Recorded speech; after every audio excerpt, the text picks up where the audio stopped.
बड़ी खबर हम आपको दिखाने जा रहे हैं प्राइवेट अस्पतालों से जुड़ी हुई, जिसमें इलाज के नाम पर लूट के शिकार तो शायद आप भी हुए होंगे, लेकिन आज हम जिस परिवार की कहानी आपको दिखाने जा रहे हैं उसे देखकर आप हैरान रह जाएंगे। क्या आप सोच सकते हैं कि डेंगू जैसी बीमारी के इलाज का बिल 15 दिन में 15 लाख रुपए तक पहुंच जाए? क्या आप सोच सकते हैं कि सिर्फ 15 दिन में एक मासूम बच्ची को 500 इंजेक्शन लगा दिए जाएं और इसके बावजूद मासूम की जान न बचाई जा सके? यह हैरान करने वाला मामला है गुरुग्राम के फोर्टिस अस्पताल का। यहां पर 7 साल की डेंगू से पीड़ित मासूम बच्ची के इलाज का बिल 15 लाख रुपए से ज्यादा बना दिया गया। इसके बावजूद मासूम की जान भी नहीं बचाई जा सकी और अब पीड़ित परिवार का आरोप है कि अस्पताल ने 15 दिन में इस बच्ची को 500 इंजेक्शन भी लगा दिए। सिर्फ इतना ही नहीं, शुगर स्ट्रिप जो कि बाजार में 13 रुपए की मिलती है, उसके लिए 200 रुपए प्रति स्ट्रिप वसूले गए हैं। आपके सामने स्क्रीन के एक तरफ वो बिल भी दिखा रहे हैं हम, जिसमें टोटल जो अमाउंट है इस परिवार से इस लड़की की इलाज का, फोर्टिस मेमोरियल अस्पताल गुरुग्राम का ये जो अस्पताल है उसका बिल भी आप देख पा रहे हैं। पीड़ित परिवार ने के करीबी ने दरअसल ट्विटर पर फोर्टिस की इस मुनाफाखोरी का खुलासा किया है और उसके बाद जी बिजनेस ये मुहिम सब तक पहुंचा रहा है कि आखिरकार प्राइवेट अस्पतालों में इलाज के नाम पर लूट कब तक जारी रहेगी। फोर्टिस हेल्थ केयर की लूट किस तरह सामने आई है, ये आपके सामने देखी जा रही है। जी बिजनेस ने जब 7 साल की इस मासूम बच्ची आद्या के पिता से बात की तो उन्होंने सारा किस्सा बयां किया। सुनिए कि उनको पहले से जब पता चल गया कि 6 दिन हो गए हैं, होश नहीं आया है, तो ब्रेन अफेक्ट हो गया है, लेकिन तब भी वो ब्रेन का एमआरआई सीटी स्कैन अवॉइड कर रहे थे। और आपको भी नहीं बताया था बस, और वो एमआरआई भी नहीं कर रहे। हाँ, मतलब मैं उनसे रोज ही बोल रहा था, तो ये बोल रहे थे भी कंडीशन नहीं है, मतलब brain is a point of contention for them. वो बार बार बोल रहे थे कि मतलब हमें, लेकिन अभी हम नहीं कर सकते हैं, अभी हम नहीं कर सकते हैं। तो मैंने बहुत सारे डॉक्टर से पूछा तो उन्होंने बोला कि अगर एमआरआई नहीं कर सकते तो सीटी स्कैन तो कर सकते हैं वेंटिलेटर के साथ। तो उन्होंने कहा कि मतलब सीटी स्कैन से कुछ नहीं होगा, सीटी स्कैन से कुछ पता नहीं चलेगा।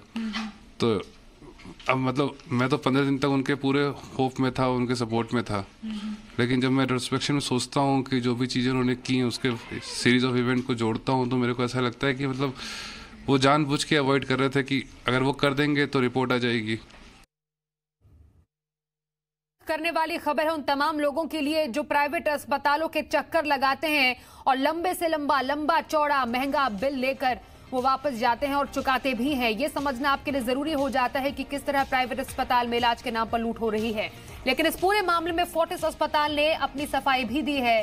फोर्टिस ने कहा कि 7 साल की बच्ची आद्या को दूसरे प्राइवेट अस्पताल से 31 अगस्त को Fortis memorial research institute Gurugram में भर्ती कराया गया था।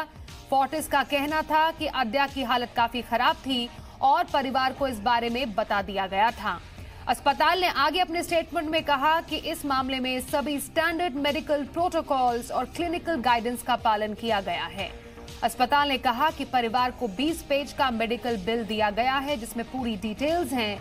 अस्पताल के मुताबिक बच्ची 15 दिन आईसीयू में भर्ती रही और इस दौरान globally accepted infection control protocols भी अपनाए गए हैं। लेकिन सवाल यही उठता है कि इसके बावजूद इतना लंबा चौड़ा बिल किस नाम का, क्यों इतना बड़ा बिल बना दिया गया डेंगू के लिए? अब जी बिजनेस को सवाल पूछ रहा है इस पूरे मामले के बाद कि कब बंद होगी इलाज के नाम पर प्राइवेट अस्पतालों की ये लूट, कब रुकेगी प्राइवेट अस्पतालों की मनमानी? तीसरा हमारा सवाल है, क्या कैंसर से भी महंगा हो गया है डेंगू का इलाज?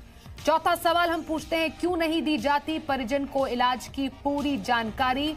पांचवा सवाल जी बिजनेस का यह है, क्या अस्पताल लूट का अड्डा बन चुके हैं?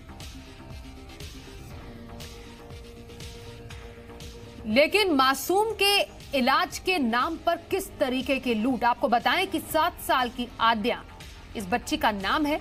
डेंगू के इलाज के लिए भर्ती कराया गया था इसे। 31 अगस्त 2017 को फोर्टिस अस्पताल में भर्ती करा दिया गया। Fortis memorial research institute Gurugram में ये इस बच्ची को भर्ती कराया गया था। इससे पहले दूसरे अस्पताल में भी इस बच्ची का डेंगू का इलाज चला था। फिर 31 अगस्त को 48 घंटे के लिए इसे वेंटिलेटर पर रखा गया, लेकिन आद्या की हालत नहीं सुधरी। फिर 14 सितंबर को आद्या को फोर्टिस से परिजन ले गए। 15 दिन तक आद्या को फोर्टिस के आईसीयू में रखा गया, लेकिन 14 सितंबर को 15 दिन के इलाज के बावजूद आद्या को बचाया नहीं जा सका। और आपको बताएं, दिन भर हम इस पर आपको लगातार डिटेल कवरेज दिखाते रहेंगे।